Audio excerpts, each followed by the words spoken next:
இன்னைக்கு என்ன பார்க்க போறோம்னா நல்லா இருக்க குடும்பத்தை எப்படி நாசமாக்குறது, நாசமான குடும்பத்தை எப்படி மோசமாக்குறதுன்னு தான் பார்க்க போறோம். சொல்லுமா விமலா, உனக்கு என்ன பிரச்சனை? இந்த ஆளு என்ன இல்லாம இன்னொருத்தி கூட இருக்கா மேடம்.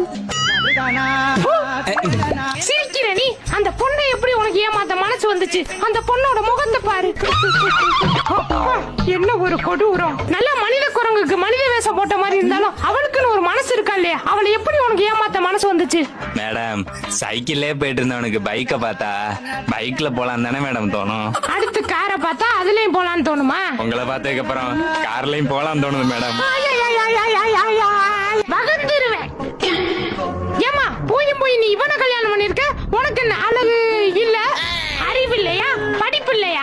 அவனோட கண்ணாடிய பார்த்து நல்லவன் நினைச்சு நம்பிட்டேன் மேடம்.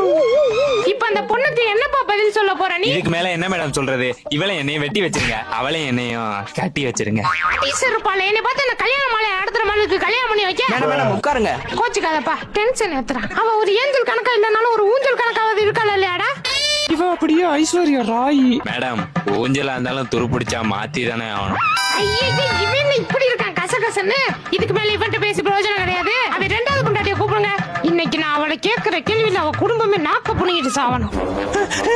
இவதான் மேடம். அவளை அவதான் மேடம் என் வருங்க